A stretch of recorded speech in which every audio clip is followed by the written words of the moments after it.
Ya, selamat pagi saudara-saudara yang dikasihi Tuhan. Shalom. Shalom. Hari ini kita mempunyai tema The Holy Spirit leads into all truths. Artinya Roh Kudus memimpin ke dalam seluruh kebenaran. Saudara-saudara, memang Roh Kudus diberikan kepada kita untuk memimpin kita ke dalam seluruh kebenaran. Saudara-saudara, sebetulnya tema ini tujuannya sebetulnya bisa dilihat di halaman kedua. Ya, sebetulnya tujuannya adalah di poin 4. Di halaman 2, poin 4, saudara bisa lihat bagaimana kita bisa dibimbing atau dipimpin oleh Roh Kudus untuk mempunyai keputusan setiap hari. Jadi saudara-saudara, kita selalu mengambil keputusan setiap hari. Saudara datang beribadah di tempat ini, itu adalah keputusan saudara. Dan saudara yang tidak datang beribadah di tempat ini juga adalah keputusan saudara.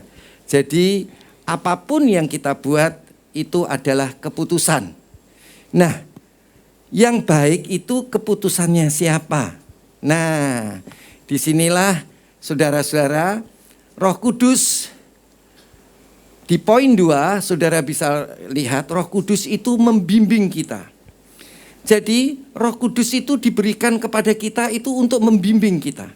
Ya, jadi Roh Kudus diberikan kepada kita bukan supaya kita mengambil keputusan kita sendiri, tetapi Roh Kudus diberikan kepada kita untuk membimbing kita. Nah, saudara-saudara, di poin yang ketiga adalah cara Roh Kudus membimbing kita. Ya, nanti kita akan lihat ada 26 cara Roh Kudus membimbing kita. Dan kemudian bimbingan Roh Kudus di dalam hidup kita setiap hari itu haruslah menjadi keputusan kita setiap hari. Jadi kita tidak boleh mengambil keputusan sendiri. Mengapa saudara kita tidak boleh mengambil keputusan sendiri? Karena keputusan kita sendiri belum tentu itu benar. Tetapi kita lihat di halaman 1, Roh Kudus itu memimpin kita ke dalam seluruh kebenaran. Jadi kalau saudara dan saya dibimbing oleh Roh Kudus, pasti jalan hidup saudara adalah jalan hidup dalam seluruh kebenaran. Jadi tidak ada yang salah. Ya. Jadi kalau saudara datang di tempat ini karena bimbingan Roh Kudus, maka itu adalah keputusan saudara yang benar. Tetapi kalau saudara tidak datang di sini atas keputusan sendiri, itu adalah keputusan yang salah. Jadi saudara dan saya harus mengerti, harus paham sungguh-sungguh Roh Kudus diberikan kepada kita untuk membimbing kita. Supaya apa saudara? Saudara punya keputusan setiap tiap hari. Saudara dan saya harus dibimbing oleh Roh Kudus supaya keputusan saudara itu adalah keputusan yang benar. Baik di dalam dunia pelayanan kepada Tuhan, maupun di dalam keluarga, maupun di dalam bisnis, maupun di dalam sekolah, kuliah. Semua harus kita ambil keputusan bersama-sama dengan Roh Kudus, karena Roh Kuduslah yang akan membimbing kita ke dalam seluruh kebenaran. Amin saudara. Amin. Oke. Mari saudara kita lihat dulu halaman yang ketiga. Nah, siapakah Roh Kudus itu? Ya, saudara bisa lihat di layar. Roh Kudus adalah pribadi Allah yang ketiga. Jadi pribadi Allah itu ada 3. Ya, jadi dikatakan Roh Kudus adalah pribadi Allah yang ketiga dari Allah Tritunggal. Tritunggal, 3 yang menjadi 1. Seumpama apa saudara? Seumpama tubuh, jiwa, dan roh saudara. Jadi saudara-saudara, kita ini juga Tritunggal. Tubuh, jiwa, dan roh kita. Ya. Jadi kita persis kayak Tuhan. Ya.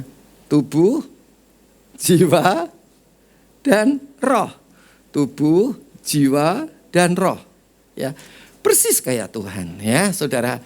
Roh Kudus adalah pribadi Allah yang ketiga dari Allah Tritunggal. Kita ini Tritunggal, saudara. Ya, ada tubuh, ada jiwa, ada roh.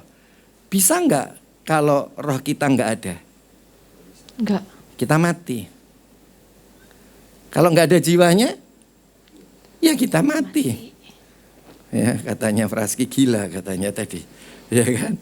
Kalau enggak ada tubuhnya, ya enggak bisa. Sedangkan nanti kalau Tuhan Yesus datang mengangkat kita, tubuh kita yang lama ini adalah tubuh ini diganti dengan tubuh kemuliaan. Jadi kita tetap ada roh, jiwa, dan tubuh. Saudara-saudara, ketika Habil dibunuh oleh Kain, saudara-saudara, itu jiwanya tetap berseru-seru kepada Tuhan. Jadi saudara-saudara, kita ini terdiri dari tubuh, jiwa, dan roh. Seperti Allah kita adalah juga Allah Tritunggal, Bapa, Anak, dan Roh Kudus. Bapa, Anak, dan Roh Kudus ini adalah tiga pribadi yang menjadi satu. Sama dengan saya di sini berdiri di hadapan saudara, saya utuh. Tubuh, jiwa, dan roh. Utuh. Nah, saudara-saudara, dan kemudian Allah Tritunggal, Bapa, Anak, dan Roh Kudus yang bersama-sama menciptakan alam semesta. Kalau saudara lihat di Kejadian dan saudara lihat juga di kitab Yohanes, ya, pada pasal-pasal yang pertama, saudara-saudara, maka kita tahu Roh Allah melayang-layang di permukaan air dan kemudian berfirmanlah Dia. Roh Allah adalah Roh Kudus, saudara-saudara, dan berfirmanlah Dia, yaitu Tuhan Yesus sebelum menjadi manusia itu namanya firman. Ya, maka firman itu berkata, ya. Kemudian kalau saudara lihat di dalam Yohanes pasal 1, di situ dikatakan bahwa firman itu bersama-sama dengan Allah dan firman itu adalah Allah. Kemudian selanjutnya firman itu menjadi manusia, saudara-saudara, dan ada di tengah-tengah kita, itu pada ayat yang ke-14 dari Yohanes pasal 1, kemudian diceritakan di situ, maka manusia itu adalah anak Allah, yaitu Yesus Kristus Tuhan. Jadi Bapa, Anak, dan Roh Kudus itu adalah Allah Tritunggal, saudara, yang menciptakan alam semesta. Dan saudara-saudara, Dia selain menciptakan alam semesta, Dia juga menciptakan manusia baru kita. Ya. Jadi kalau kita sekarang roh kita didiami oleh Roh Kudus, saudara-saudara, diberi hidupnya Allah, diberi sifatnya Allah di dalam roh kita yang terus memperbaharui pikiran kita dan terus memperbaharui akan tubuh kita, dan nanti pada akhirnya tubuh kita akan dimuliakan seperti tubuhnya Tuhan. Saudara-saudara, itu adalah manusia baru. Ya. Nah, manusia baru itu diciptakan oleh Allah Tritunggal juga, Bapa, Anak, dan Roh Kudus. Coba saudara lihat di dalam Matius 28 ayat yang ke-19.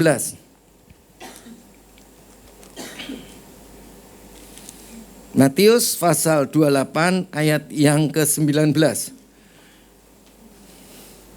Karena itu pergilah dan jadikanlah semua bangsa muridku, dan baptislah mereka dalam nama Bapa, Anak, dan Roh Kudus. Ya, jadi saudara-saudara, kita menjadi manusia baru. Kita dibaptis, ditenggelamkan, kita mati bersama-sama dengan Yesus, dan kita hidup bersama-sama dengan Yesus, kita menjadi ciptaan baru. Saudara dan saya menjadi manusia baru. Yang lama telah ditinggalkan, yang baru sudah tiba. Jadi saudara-saudara, kenapa saudara bisa menjadi manusia baru? Karena saudara diciptakan oleh Bapa, Anak, dan Roh Kudus di dalam Yesus Kristus Tuhan.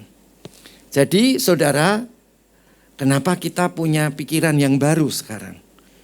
Ya, oleh karena Dia diam di dalam roh kita, memberikan sifatnya kepada kita, memberikan hidupnya kepada kita. Maka itu pikiran kita menjadi pikiran yang baru, dan tubuh kita kelak menjadi tubuh yang baru.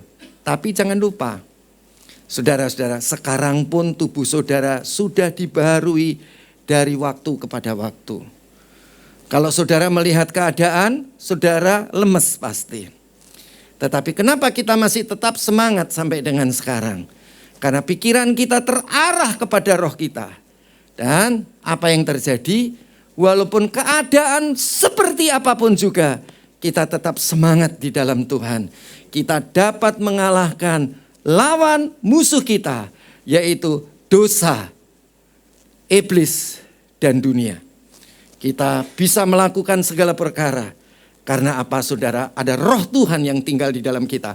Karena kita adalah ciptaan baru. Dan Tuhan tinggal di dalam kita. Dan Tuhan menyertai kita. Nah saudara-saudara yang dikasihi Tuhan, saya tidak panjang lebarkan. Karena tujuan saya adalah yang menciptakan saudara adalah Allah Tritunggal. Bapa, Anak, dan Roh Kudus, yaitu ciptaan baru. Mari saudara kita kembali ke yang kedua, halaman kedua.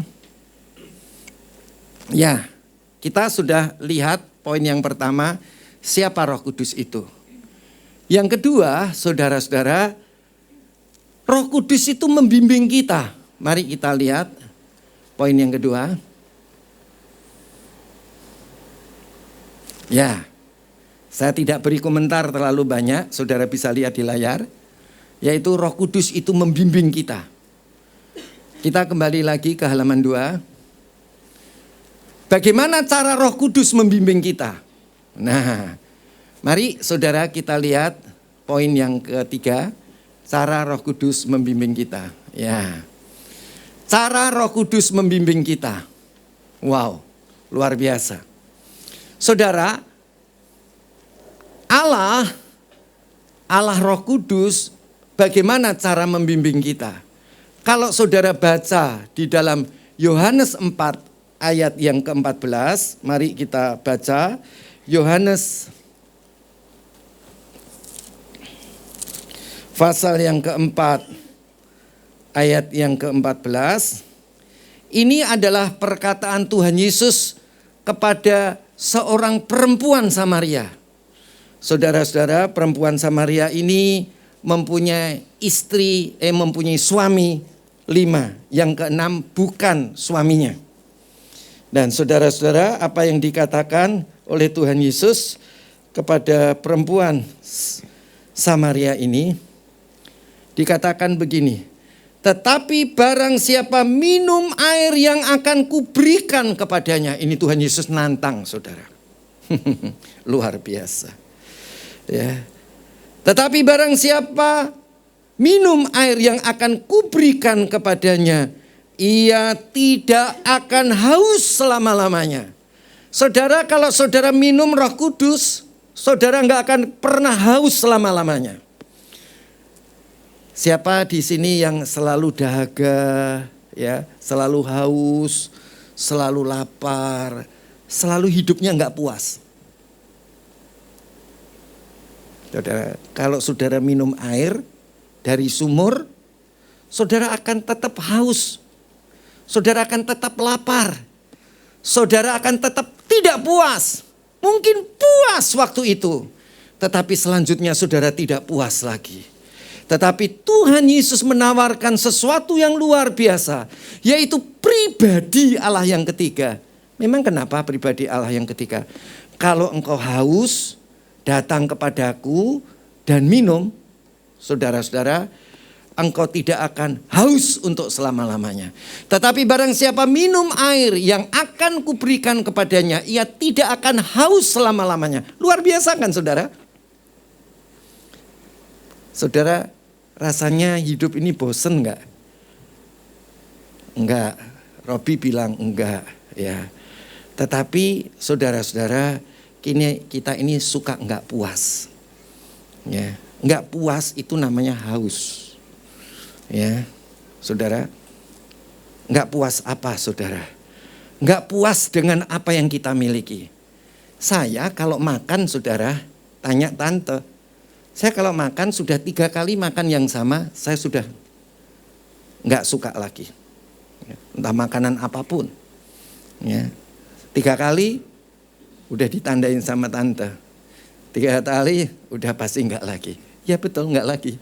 Ya, udah bosan, ya. Enggak puas, ya, saudara-saudara. Tapi saya tetap haus sama Roh Kudus. Tidak pernah bosan sama Dia. Segala masalah hidup saya selesaikan bersama dengan Roh Kudus. Jadi saya enggak pernah bosan. Kenapa saudara-saudara? Roh Kudus yang tinggal dalam hidup saya itu selalu memecahkan semua masalah dalam hidup saya. Semua yang di luar saya selesaikan dengan Roh Kudus yang di dalam. Artinya saya enggak pernah apa saudara? Enggak pernah bosan. Saya terus haus sama Roh Kudus. Banyak orang kalau sudah diberkati, saudara-saudara, nah sudah enggak haus sama Roh Kudus. Kenapa? Karena Roh Kudus tidak dijadikan minuman bagi hidupnya. Tetapi apa yang dikatakan oleh firman Tuhan, tetapi barang siapa minum air yang akan kuberikan kepadanya, tidak akan haus sampai selama-lamanya. Sebaliknya, air yang akan kuberikan kepadanya akan menjadi mata air di dalam dirinya yang terus menerus memancar sampai kepada hidup yang kekal. Saudara-saudara, kalau saudara sadari ada pribadi Allah yang ketiga, yaitu Roh Kudus yang tinggal di dalam roh kita. Saudara-saudara, pikiran saudara pasti tertarik. Kenapa saudara? Saudara minum, saudara haus akan Roh Kudus. Setelah diminum, Roh Kudus ini menjadi mata air yang terus menerus memancar dalam seluruh kehidupan kita. Menyelesaikan pikiran kita, menyelesaikan saudara tubuh kita, menyelesaikan pekerjaan kita, menyelesaikan rumah tangga kita, menyelesaikan apa yang menjadi tanggung jawab kita. Itulah yang disebut mata air yang terus menerus memancar sampai kepada hidup yang kekal. Saudara bisa menerima, memahami apa yang saya katakan? Amin. Ya, jadi saudara-saudara, yang di dalam kita lebih besar dari segala sesuatu. Jangan saudara terlena, jangan saudara tertipu dengan apa? Segala sesuatu yang ada di luar, di daging. Tetapi apa yang ada di dalam rohmu, itu terlalu amat luar biasa. Saudara, engkau bisa bosan dengan yang di luar, tetapi engkau tidak akan bisa dengan bosan yang di dalam. Karena yang di dalam itu terlalu menarik, menyelesaikan semua masalah hidup kita. Saudara-saudara, dialah yang berpartisipasi, membimbing hidup kita dalam setiap hari. Saudara-saudara, kita dibimbing Dia dari hari kepada hari, dari waktu kepada waktu. Saudara-saudara, mari kita akan lihat kemudian poin, yaitu di poin yang kedua. Tuhan Yesus katakan di dalam Yohanes 7 ayat yang ke-37, 38, 39, Tuhan Yesus berkata begini, barang siapa haus, datang kepada Tuhan Yesus Kristus dan minum Roh Kudus itu, percaya kepada Yesus Kristus seperti yang dikatakan kitab suci, maka dari dalam hatinya akan mengalir aliran Roh Kudus. Bayangkan saudara, Jadi saudara-saudara dikatakan, coba saudara lihat di dalam Yohanes pasal yang ke-7. Ayat yang ke-37. Ini luar biasa saudara. Ya saudara-saudara. Pada hari terakhir, yaitu pada puncak perayaan itu, Yesus berdiri dan berseru, barang siapa haus, siapa yang haus? Siapa yang nggak puas dengan keluargamu? Siapa yang nggak puas dengan pekerjaanmu? Siapa yang nggak puas dengan hidupmu? Tuhan berkata, barang siapa haus, barang siapa tidak puas, baiklah ia datang kepadaku dan minum. Kalau saudara sudah gak puas sana sini, kalau saudara sudah menikah dan saudara tidak puas, kalau saudara bekerja dan tidak puas, saudara-saudara, barang siapa haus, baiklah ia datang kepadaku dan minum. Ayat 38, barang siapa percaya kepadaku, seperti yang dikatakan kitab suci. Apa percaya seperti yang dikatakan kitab suci? Percaya telah menerima. Ya. Saya, saudara, hidup saya santai. Saya percaya telah menerima. Menerima apa? Menerima seluruh apa yang dijanjikan Allah. Santai hidup ini. Amin saudara. Saudara, hidup itu jangan ngongso. Tetapi kalau saudara tahu itu adalah janji yang Allah berikan kepada kita, kita harus mulai kejar. Ya, itu namanya iman. Dikatakan di sini, dari dalam hatinya akan mengalir aliran-aliran air hidup. Roh Kudus yang ada di dalam kita akan mengalir ke jiwa kita, mengalir ke tubuh kita, mengalir kepada keluarga, pelayanan, pekerjaan kita, bisnis kita. Jadi sudah bosan? Jangan bunuh diri. Kalau sudah bosan, hidup ini udah bosan, sudah gak ada jalan keluar, saudara ingat, datang kepada Yesus. Percaya telah menerima Roh Kudus itu. Maka dari dalam hidup kita akan mengalir aliran air hidup. Mengalir itu pancaran sumber mata air kehidupan, yaitu Roh Kudus. Saudara, pasti pikiran saudara jadi terang. Wajah saudara sukacita. Tubuh saudara berenergi. Ya, orang dunia katakan tua keladi. Makin tua makin menjadi-jadi, ya. Jadi itu berlaku untuk anak-anak Tuhan. Ya, makin ikut Yesus lama, makin bersemangat. Makin ikut Yesus lama, makin bergairah. Bukan seperti yang dikatakan kemarin, udah tua mau apa lagi? Oh, saudara-saudara, mari kita faham mengenai firman Tuhan ini. Ayat 39. Yang dimaksudkannya ialah roh yang akan diterima oleh mereka yang percaya kepadanya. Sebab roh itu belum datang karena Yesus belum dimuliakan, karena Yesus belum dibangkitkan, karena Yesus belum mati, dan Yesus belum naik ke surga. Ya, saudara-saudara, setelah Yesus naik ke surga, dia memberikan Roh Kudusnya kepada kita. Dan kemudian setelah hari Pentakosta, Yesus naik ke surga yang disaksikan oleh banyak orang.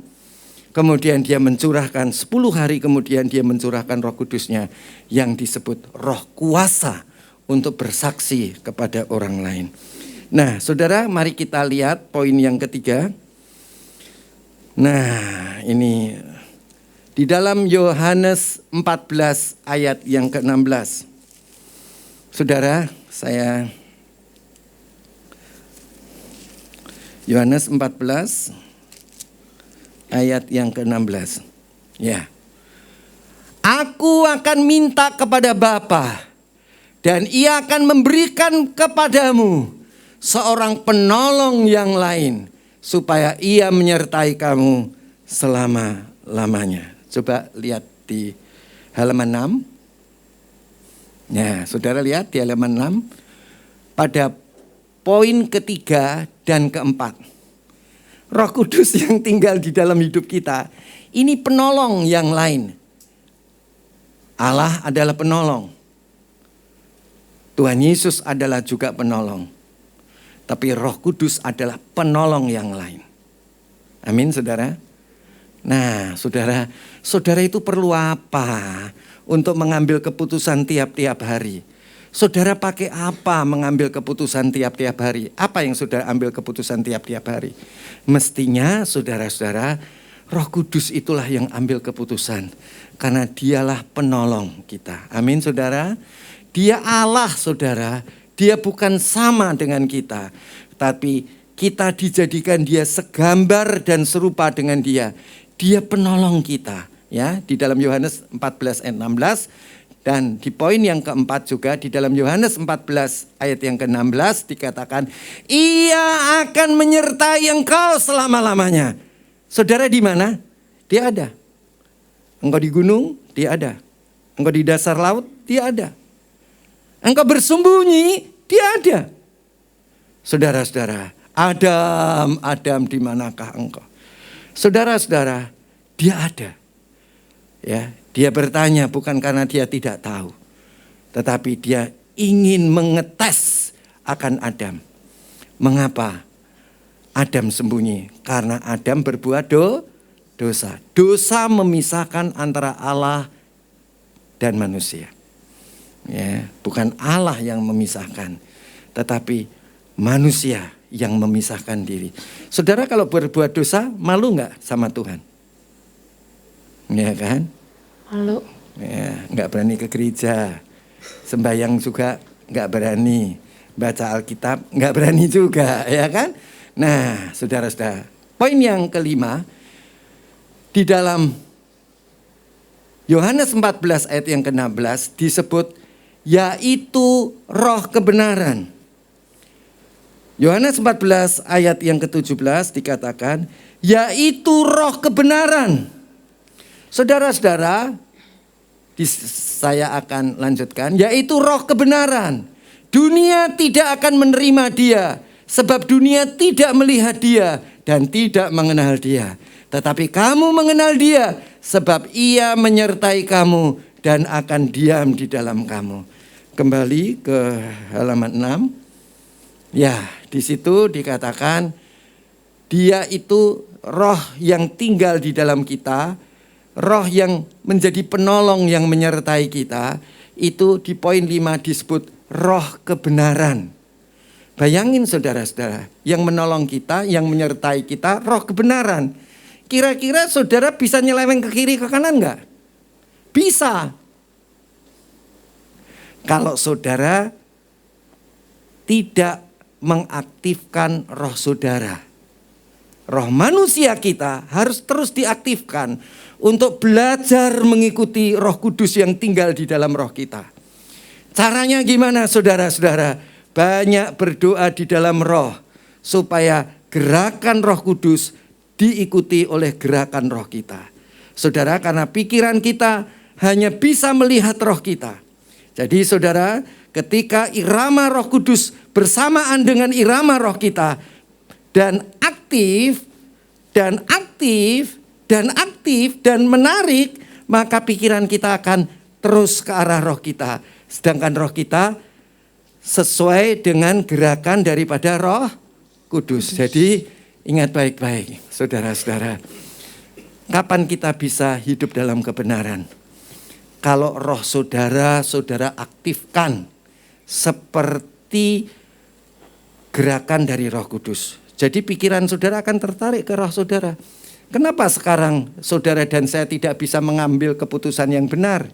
Karena pikiran saudara nggak tertarik dengan roh saudara. Kenapa pikiran saudara tidak tertarik dengan roh saudara? Karena saudara tidak biasa mengikuti roh saudara, tidak biasa mengikuti gerakan daripada Roh Kudus. Ya. Jadi anak Tuhan mesti rajin berdoa di dalam bahasa roh. Pagi, siang, malam kita sediakan doa bersama. Saudara-saudara,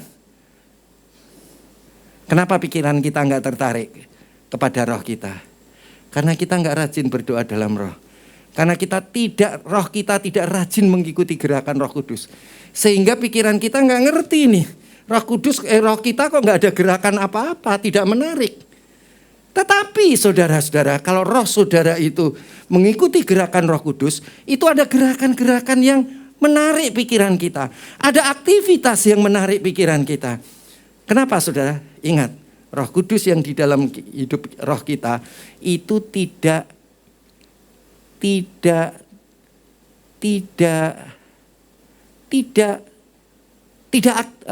dia bukan pasif, tapi dia aktif. Coba bayangkan, saudara, dia memimpin kita ke dalam seluruh kebenaran. Aktif nggak saudara itu? Aktif banget. Ya saudara-saudara. Nah saudara, dia menolong kita. Aktif nggak? Aktif.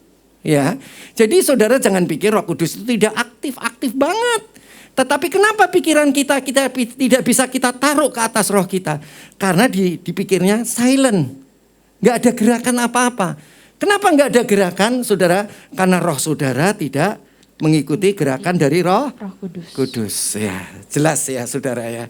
Jadi kalau saudara itu banyak berdoa dalam roh, saudara itu ngerti itu loh gerakan Roh Kudus di dalam roh saudara. Karena yang dilihat oleh pikiran kita itu roh kita. Sebabnya begini, Roh Kudus yang ada di dalam roh kita, dia menjadi unsur-unsur manusia baru. Memberikan hidupnya dan sifatnya kepada roh kita pertama kali. Seret. Setelah itu baru pikiran kita, baru ke tubuh kita, baru ke segala sesuatu yang menjadi tanggung jawab kita. Jadi kalau saudara gerakannya Roh Kudus tidak bisa meresapi roh saudara, pikiran saudara nggak bisa ngerti apa yang dikerjakan oleh apa yang terjadi di dalam roh saudara ya. Jadi kenapa ya kok saya rasanya nggak ngerti apa-apa ya. Saya mau terjadi sesuatu kok nggak ngerti apa-apa ya. Nah mestinya kenapa? Nggak rajin berdoa dalam bahasa roh. Bahasa roh itu aja jelasnya. Ya saudara-saudara, dikatakan ia menyertai kamu.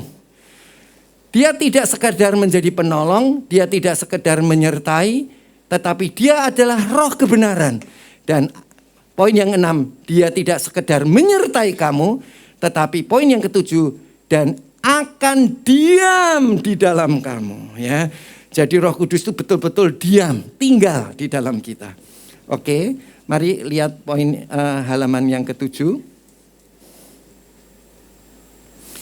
Ya. Di dalam poin yang ke-8, Yohanes 14 ayat 26, saya tidak bacakan, nanti saudara baca sendiri. Saudara, dia itu penghibur. Siapa di sini yang suka susah dan terus susah? Karena saudara nggak berdoa dalam roh. Jadi Roh Kudus yang ada di dalam roh saudara tidak meresapi roh saudara. Yang dilihat pikiran apa? Roh saudara. Ya, kalau saudara berdoa dalam roh, roh itu meresapi. Ikuti gerakannya Roh Kudus. Maka itu saudara-saudara, pikiran saudara bisa tertarik kepada roh saudara sehingga saudara terhibur. Ngerti apa yang sedang dikerjakan oleh Roh Kudus. Dia menghibur. Poin yang ke-9. Nah, Yohanes 14 ayat ke-26 juga, dialah yang akan mengajar segala sesuatu kepadamu. Saudara nggak bisa bisnis? Belajar sama Roh Kudus.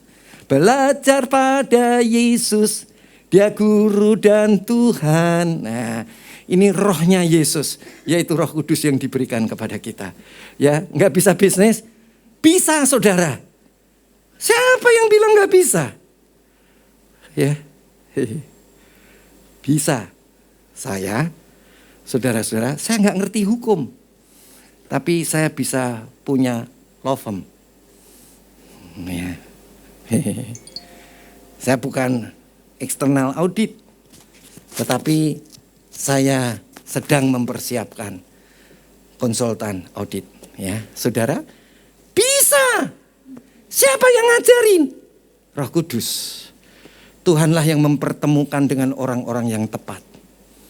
Ya, yang penting saudara belajar pada Roh Kudus di dalam hidup kita. Rumah tangga saudara balau dan kacau, belajar sama Roh Kudus. Ya, saudara-saudara, Tuhan itu luar biasa ya. Apa yang tidak terfikirkan oleh kita, apa yang tidak pernah timbul di dalam hati kita, itulah yang disediakan Tuhan bagi kita. Ya, Roh Kudus yang ngajar kita. Poin yang ke-10. Nah, di dalam Yohanes 14 ayat 26 yang sama, dan akan mengingatkan kamu akan semua yang telah kukatakan kepadamu. Jadi saudara nggak goblok-goblok banget ya, saudara-saudara. Apa yang dikatakan Tuhan Yesus itu Roh Kudus yang mengingatkan. Bukan karena kemampuan otak kita. Bukan karena kita orang pandai. Bukan. Tapi Roh Kudus yang mengingatkan. Jadi yang paling bagus apa saudara? Saudara, Roh Kudus itu yang mengingatkan dari dalam roh kita. Bukan kepandaian kita. Oke. 8. Poin yang 11. Sebab jikalau aku pergi, maka penghibur itu tidak akan datang kepadamu. Jadi Tuhan Yesus sudah pergi ke surga, dia mencurahkan Roh Kudusnya kepada kita. Terus poin yang ke-12 di dalam Yohanes 16 ayat ke-7 yang sama, tetapi jikalau aku pergi, aku akan mengutus dia kepadamu. Ya, saudara ingat Roh Kudus yang ada dalam kita adalah utusan. Ya, memang pribadi Allah yang ketiga, tetapi dia diutus oleh pribadi Allah yang kedua. Ya, kemudian ya. Poin yang ke-13. Dan jikalau ia datang, ia akan menginsafkan akan dunia. Jadi saudara-saudara, kalau banyak orang yang bertobat itu bukan pekerjaan kita. Itu pekerjaan Roh Kudus. Jangan kita dipikir kita orang hebat. Kalau saudara bisa sadar itu bukan pekerjaan saya. Itu pekerjaan Roh Kudus. Jadi jangan seorang pun yang memegahkan diri. Jadi mestinya apa saudara? Kita semua belajar kepada Roh Kudus. Ya. Ayat yang poin yang ke-14. Menginsafkan akan dunia mengenai dosa. Karena mereka tetap tidak percaya kepadaku. Jadi saudara-saudara, orang itu kalau tidak percaya kepada Tuhan Yesus, itu dia sadar dia itu dosa. Poin yang ke-15, akan kebenaran. Karena aku pergi kepada Bapa dan kamu tidak melihat aku lagi. Saudara, Tuhan Yesus itu Allah yang menjadi manusia. Ya, saudara, kebenarannya apa saudara? Dia kembali menjadi Allah lagi. Itulah kebenarannya. Ya.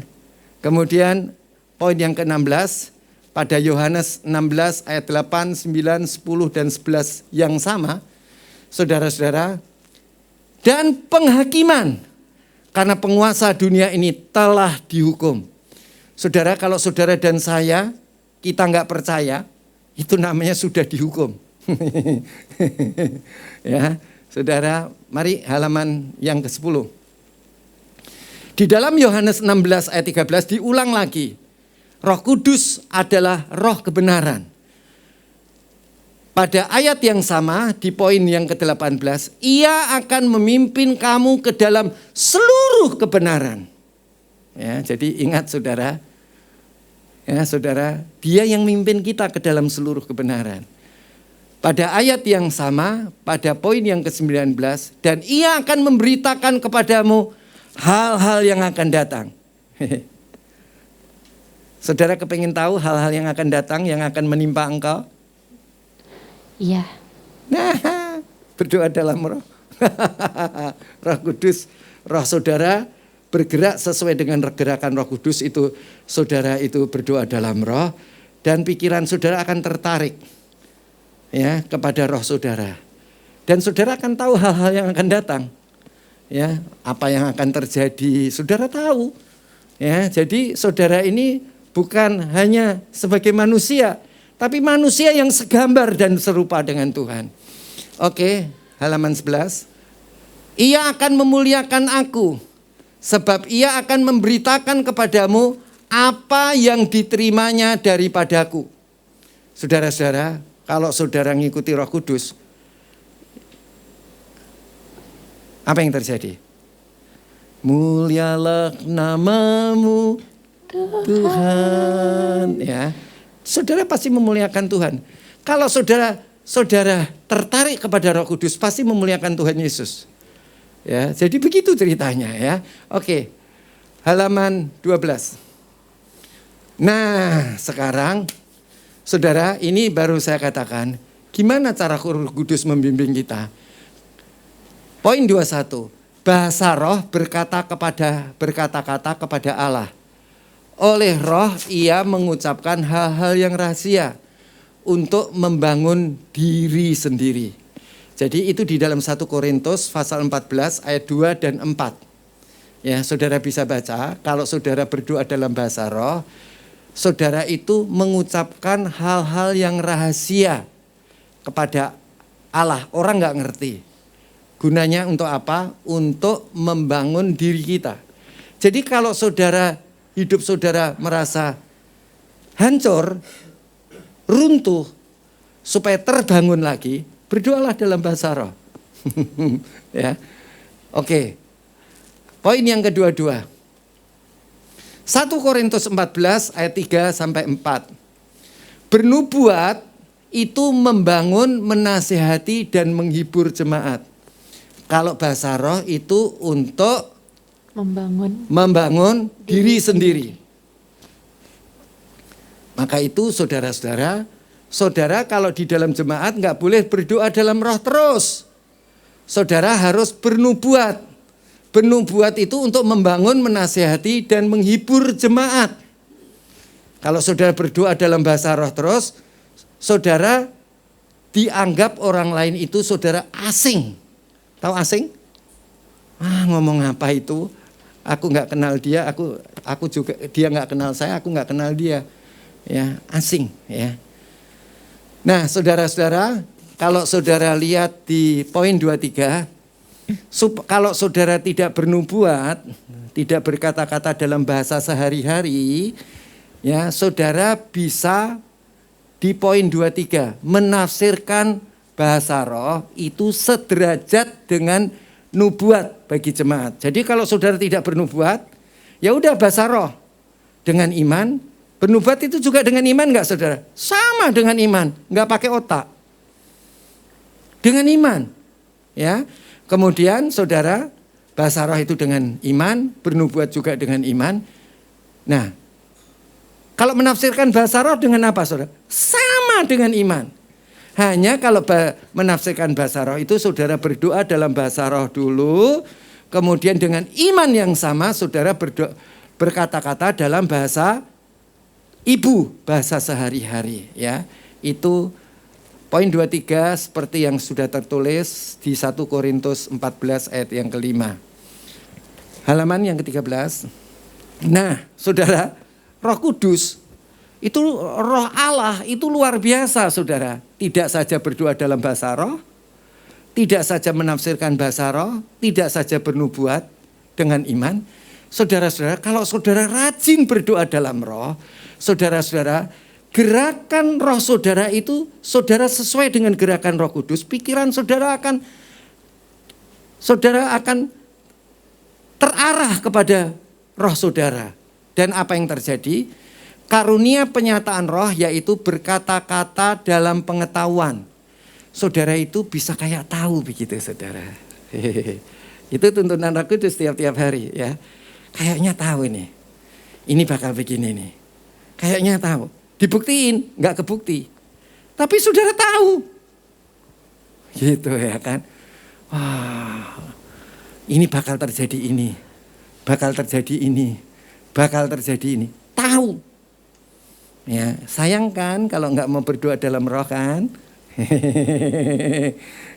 Itu orang yang buta, tidak tahu masa depan. Tidak tahu. Maka itu dikatakan berkata-kata dengan pengetahuan. Kemudian berkata-kata dengan hikmat. Apa itu berkata-kata dengan hikmat? Jadi saya tahu bakal begini.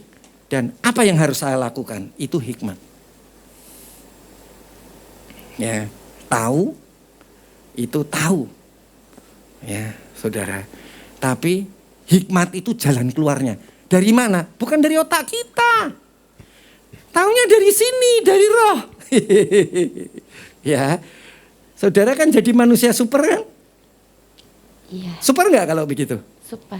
Itu nanya segambar dan serupa dengan Allah. Lah itu tuh, ya kan? Jangan jadi manusia biasa. Segambar dan serupa dengan Allah. Roh Kudus itu membimbing kita sehari-hari untuk itu, saudara. Ya, oke. Membedakan roh. Jadi, saudara kalau lihat orang itu, saudara bisa tahu ini. Wah, ini orang benar ini. Ini orang nggak benar. Itu namanya membedakan roh. Ya kan? Enak kan? Enak apa nggak enak? Enak. Enak. Ya kan? Oh, orang lagi nggak benar ini. Ya kan? Membedakan roh. Iman. Iman itu apa? Saudara kalau ngomong, orang lain jadi percaya. Itu karunia iman.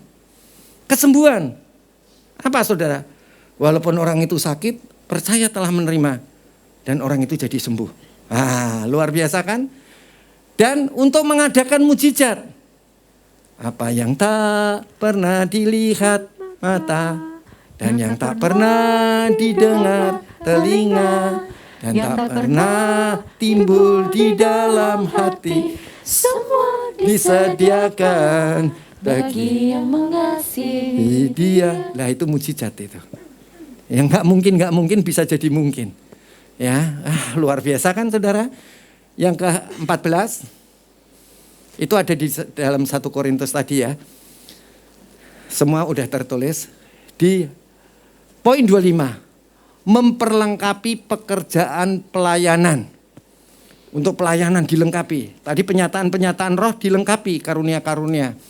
Nah sekarang saudara-saudara di dalam Efesus 4 ayat 11 dan 12. Itu saudara itu akan dilengkapi oleh Roh Kudus bisa menjadi rasul. Saudara dilengkapi Roh Kudus bisa menjadi nabi. Untuk pelayanan ini ya. Luar biasa. Saudara bisa dilengkapi oleh Roh Kudus bisa menjadi penginjil. Saudara bisa dilengkapi oleh Roh Kudus menjadi gembala. Saudara bisa dilengkapi oleh Roh Kudus menjadi guru. Maka itu bergantung sama Roh Kudus ketika saudara pelayanan. Ya, jangan nganggo karpe dewe, datang telat melayani dengan otak, dengan tenaga. Enggak, saudara. Pelayanan kita adalah pelayanan yang dikerjakan oleh Roh Kudus. Dialah yang melengkapi kita, dialah yang membimbing kita supaya kita bisa berfungsi sebagai rasulkah, nabikah, penginjilkah, gembalakah, gurukah. Ya. Jadi saudara, kalau melayani Tuhan harus rendah hati, ya. Saudara harus belajar ngikuti gerakan Roh Kudus. Caranya ngikuti gerakan Roh Kudus gimana saudara tadi? Berdoa dalam bahasa roh. Supaya apa saudara? Ada aktivitas di dalam roh saudara supaya pikiran saudara tertuju kepada roh saudara. Selama tidak ada aktivitas saudara yang begitu sibuk ini, pikiran kita akan tertarik pada daging. Ya. Tertarik pada daging itu apa? Pada ikan misalnya. Ya, pada pekerjaan kita. Tetapi saudara, gimana caranya supaya roh kita aktif? Saudara-saudara, saudara kalau ada masalah di luar, saudara perhatikan Roh Kudus. Jadi roh saudara makin aktif. Ya, berdoa dalam roh. Apa yang harus aku kerjakan Roh Kudus? Apa yang harus aku kerjakan? Berdoa dalam roh. Nanti Roh Kudus itu memberi petunjuk-petunjuk, nasihat-nasihat, pimpinan-pimpinan. Membawa kita ke dalam segala kebenaran. Dan memberitahukan kepada kita perkara-perkara yang akan datang. Ah, itu saudara maksudnya. Jadi kalau yang di luar, jangan saudara, bukan di luar itu gak boleh dipikirin. Jangan. Masa bisnis gak boleh dipikirin? Masa pekerjaan gak boleh dipikirin? Masa pelayanan gak boleh dipikirin? Ya harus dipikirin. Tetapi pikiran itu, saudara, pikiran itu yang terarah di luar ke arah daging tadi, pikirannya dibawa ke roh. Berdoa dalam roh. Disitulah akan terpecahkan semua masalah hidup kita. Amin. Nah, keren kan? Nah, makin aktif roh kita. Karena dulunya roh kita cuma ngikuti Roh Kudus. Sekarang kalau ada masalah yang di luar dibawa.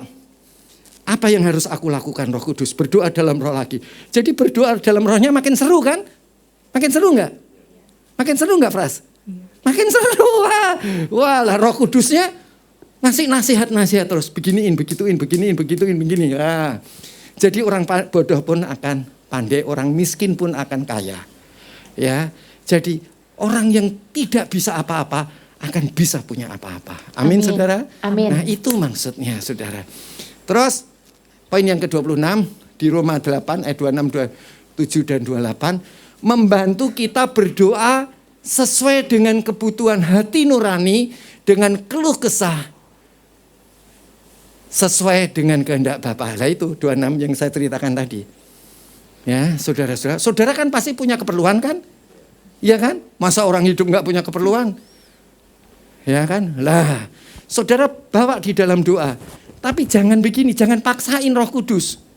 Ya, jangan Roh Kudus disuruh sesuai dengan keinginan kita. Biar Roh Kudus itu tahu kebutuhan kita. Tadi kan punya masalah. Contohnya pekerjaan. Tuhan, aku mau dipecat. Gimana caranya Tuhan? Ya, nanti ya, saudara berdoa dalam roh aja. Nah, waktu saudara berdoa dalam roh, menurut Roma 8, 26, 27, 28, Roh Kudus itu akan membantu kita berdasarkan kebutuhan kita. Bukan keinginan kita ya, kebutuhan kita. Dan Roh Kudus itu akan menyampaikan itu kepada Bapa dalam bentuk berdoa dalam roh. Nah, saudara-saudara, dan yang diucapkan Roh Kudus itu yang sudah di-approval sama Bapa di surga. Jadi kalau saudara tafsirkan, itu tafsirannya adalah kebutuhan kita yang sudah di-approval sama Bapa. Jadi kalau saudara terjemahkan, pikiran saudara akan tahu, oh ini yang dikehendaki, yang saya butuhkan, ini yang disetujui sama Bapa. Ya, jadi jangan paksa Tuhan. Jangan kita minta daging kita dipenuhin. Tetapi kebutuhan kita yang dipenuhin Tuhan. Nah, Tuhan itu adalah Allah yang luar biasa, enggak diminta pun, apalagi minta, enggak diminta pun, dia tahu. Saudara, ya, dia akan memenuhi kita. Saya punya kesaksian, enggak mungkin saya saksikan di sini. Nah, saudara-saudara, next. Nah, keputusan setiap hari. Keputusan yang digunakan setiap hari adalah menggunakan keputusan. 1. Next. Nah, keputusan, saudara-saudara. Keputusan nih yang digunakan adalah keputusan hati nurani. Hati nurani itu apa? Suara roh kita. Bukan suara Roh Kudus ya, suara roh kita. Maka itu supaya hati nurani saudara benar, saudara dan saya harus banyak baca Alkitab dan berdoa dalam roh. Dan jangan dicampur sama pikiran kita. Jangan dicampur sama pikiran kita. Ya, hati nurani membuat keputusan moral, praktis, moral praktis, ya, norma supaya saudara tahu yang benar itu gimana. Tadi yang datang telat ibadah, hati nuranimu ngomong apa? Ini nomor 1. Yang telat doa pagi sebelum pelayanan, hati nuranimu ngomong apa? Itu sesuai dengan poin 1 itu saudara. Jadi ngerti moral. Tapi kalau saudara nggak ngerti moral, ya, moral itu kekudusan yang diakui oleh masyarakat, oleh kelompok itu, ya. Itu moral, saudara. Ya, hati nurani membuat keputusan moral praktis dalam suatu keadaan konkret untuk mengingatkan akan kewajiban moral yang perlu dipenuhi. Yang 2, hati nurani dipandang sebagai kecakapan moral seseorang atau disebut sanggar suci terdalam manusia. Tempat manusia mengenal dirinya di hadapan Tuhan dan Allah. Tuhan dan orang lain. Jadi gini maksudnya. Kalau saudara perhatiin nuranimu, saudara ngerti itu. Tadi kan moral yang dipandang oleh masyarakat. Yang kedua ini yang dipandang oleh Tuhan dan orang lain. Ya kan? Ngerti kan saudara? Oh aku telat. Oh, Tuhan gak suka sama saya, orang lain juga gak suka sama saya. Itu yang dua. Paham ya, Om Ahab? Yang ketiga, kalau sudah tahu, ayo ya.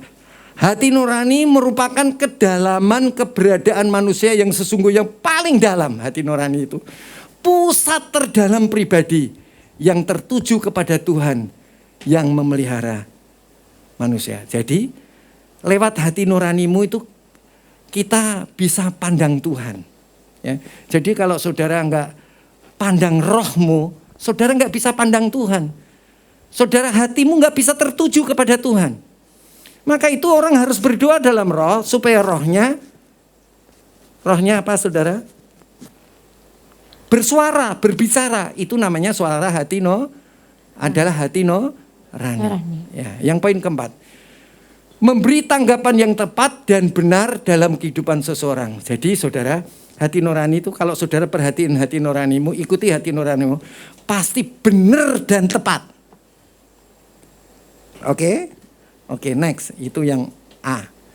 Nah, apa bedanya dengan suara hati? Ini saya mengulas yang kemarin-kemarin, jadi saya nggak kasih ayatnya ya, saudara. Boleh juga menggunakan suara hati. Ya, tadi hati nurani beda sama suara hati.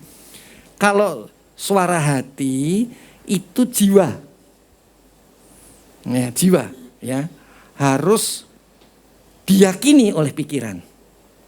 Ya, jadi boleh juga menggunakan suara hati asalkan pikirannya sudah diterangi oleh hati nuraninya. Jadi pikirannya kita boleh nggak pakai suara hati? Boleh, asal hati nuraninya sudah meresapi pikirannya.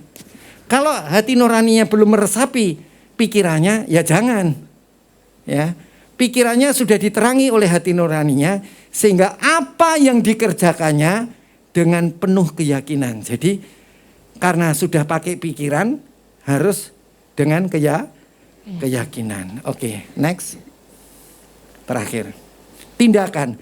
Hati nurani yang disertai suara hati. Ya, hati nurani yang diikuti suara hati serta tindakan ya, dari hati nurani. Kemudian karena pikirannya setuju, yakin, maka saudara namanya suara hati. Serta tindakan kemudian bertindak itu disebut iman. Jadi iman itu apa saudara?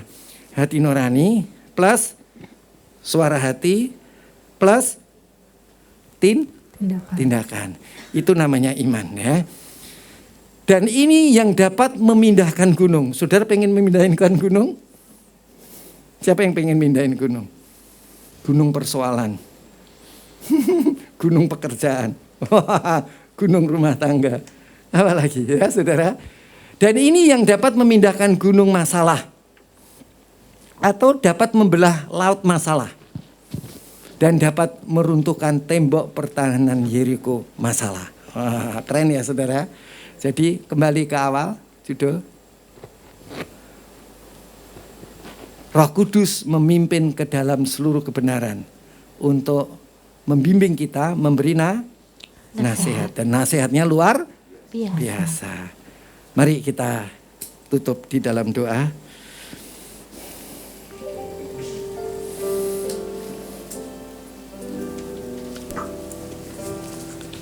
Roh Kudus, kau hadir di sini.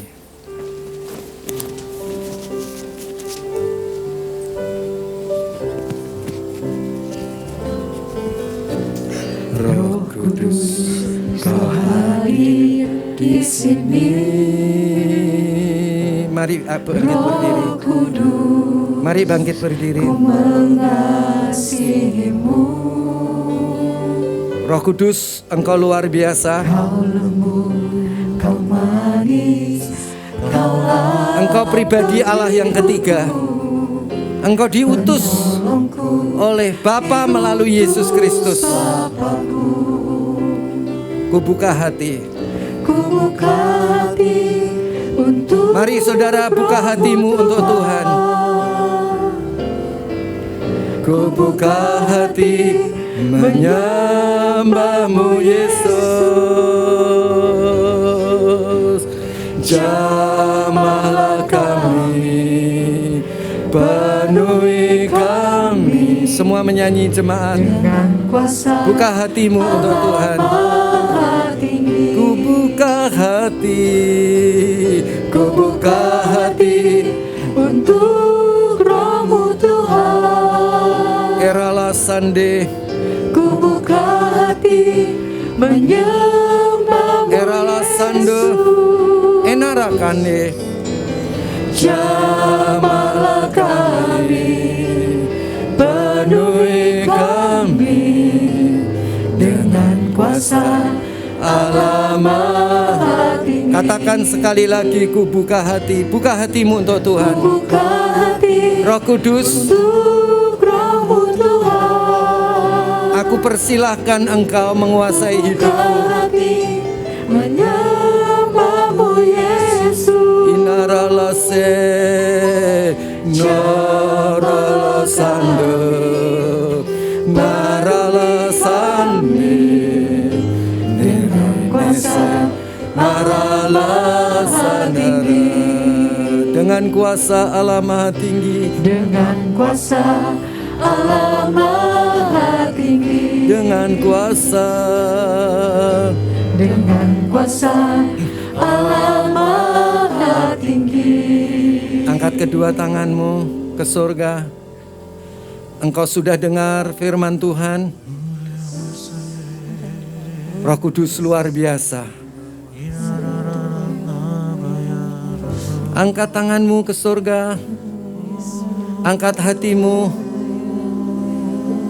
Dengan kejujuran engkau berkata,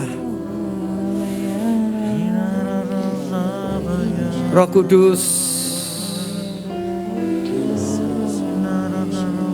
aku akan belajar mengikutimu. Aku akan belajar mengikutimu.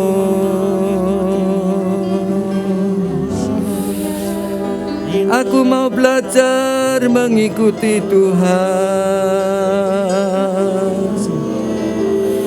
Aku mau berdoa dalam bahasa roh lebih dari semua orang. Enarala sando, inarala sande, inarala sando rolo kondo no korolo sande, inarala serala sando. Persilakan Roh Kudus. Mari kita belajar mengikuti Roh Kudus. Akan terjadi sesuatu yang luar biasa dalam hidupmu. Hinarala sande, hinarala sorala sande. Hinarala tande nekerelea sando nokorolo sando. Ayo belajar ikuti Roh Kudus, saudara. Hinarala serala sando rase. Engkau akan bisa melihat gerakan-gerakan Roh Kudus yang ada di dalam rohmu. Hinarala senaraso rase. Inarala sandorolo kondo rala sando inarasande. Jangan engkau takut, anakku. Aku mengasihimu. Aku menyertaimu. Aku tinggal di dalammu. Aku memberikan masa depan yang penuh harapan. Engkau akan menjadi kepala dan bukan menjadi ekor. Engkau akan terus naik dan tidak akan pernah turun.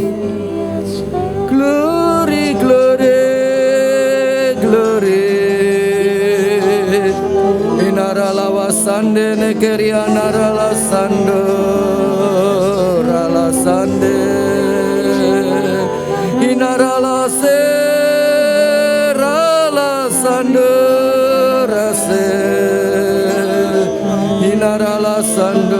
Rolo Sando Rasande. Terima kasih Bapa, terima kasih Tuhan Yesus. Kami menjadi segambar dan serupa dengan Tuhan. Karena yang kami rancangkan bukan rancangan kami, tetapi adalah rancangan Allah untuk memberikan masa depan yang penuh harapan kepada kami, anak-anak-Mu. Di dalam nama Tuhan Yesus kami sudah berdoa. Haleluya. Amin. Silakan.